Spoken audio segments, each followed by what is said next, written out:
বোর্ডে 261 রান।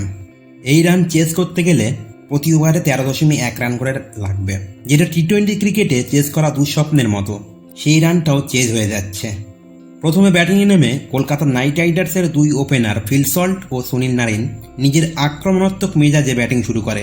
এই দুজন মিলে 10 ওভারে 138 রান করে। তারপর প্রথমে নারিন 32 বলে 71 রান করে আউট হয়ে যায় এবং তার ঠিক 2 ওভার পরে সল্ট 37 বলে 75 রান করে আউট হয়ে যায়। এরপর দলের রানকে টেনে নিয়ে যায় ভেঙ্কটেশ আইয়ার, শ্রেয়াস আইয়ার ও আন্দ্রে রাসেল। শেষ পর্যন্ত কলকাতা নাইট রাইডার্স 20 ওভারে 261 রান করে। 261 রান করেও যে হারতে হবে এই ম্যাচ, তা হয়তো ভাবতে পারেনি শ্রেয়াস আইয়ার। পাঞ্জাব 8 বল বাকি থাকতে 262 রানের টার্গেটে পৌঁছে যায়। এই ম্যাচে জনি ব্যাস 48 বলে 108 রানের অপরাজিত ইনিংস খেলে এবং তাকে যোগ্য সঙ্গ দেয় প্রাভসিমরন সিং ও শশাঙ্ক সিং। প্রাভসিমরন সিং করে 20 বলে 54 রান ও শশাঙ্ক সিং করে 28 বলে 68 রান। তবে শশাঙ্ক সিং ম্যাচ জিতিয়েই মাঠ ছাড়েন।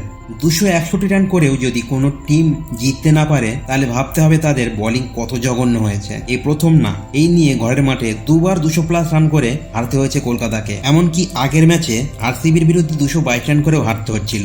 লাস্ট বলে কোনো রকমে 1 রানে জিততে সক্ষম হয়েছিল। তবে এটা কিন্তু কলকাতার কাছে একটা বড় চিন্তার বিষয়, কেন বারবার 200+ রান করেও হারতে হচ্ছে। কলকাতা যদি তাদের বোলিং বিভাগটার দিকে না নজর দেয়, তাহলে আগামী দিনে কাপ জেতার স্বপ্নই থেকে যাবে। বোলিংয়ে একমাত্র সুনীল নারিন ছাড়া আর কেউই ঠিকঠাক বল করতে পারেনি। সুনীল নারিন এদিন 4 ওভার বল করে 24 রান দিয়ে একটি উইকেট নিয়েছিলেন। দুষ্মন্ত চামিরা যে স্ট্রাইকের জায়গায় খেলতে এসেছে, সে আজ 3 ওভারে 48 রান দিয়েছেন এবং ইকোনমি রেট ছিল 16। এছাড়া হর্ষিত রানা 4 ওভারে 61 রান দিয়েছেন, ইকোনমি রেট 15.1। এদিন ইম্প্যাক্ট প্লেয়ার হিসেবে মাঠে নামানো হয় অনুকূল রয়কে, 2 ওভারে 36 রান দিয়েছে এবং ইকোনমি রেট 18। মানে সে কি ইম্প্যাক্ট দিতে আসে সেটা সে আর কলকাতা নাইট রাইডার্সের ম্যানেজমেন্ট ছাড়া কেউ বলতে পারবে না। আরেক মিস্ট্রি স্পিনার বরুণ চক্রবর্তী, তিনি 3 ওভার বোলিং করে 43 রান দিয়েছেন। সবশেষে একটাই কথা বলতে চাই, এই বোলিং নিয়ে আর যাই হোক ট্রফি জেতা যায় না।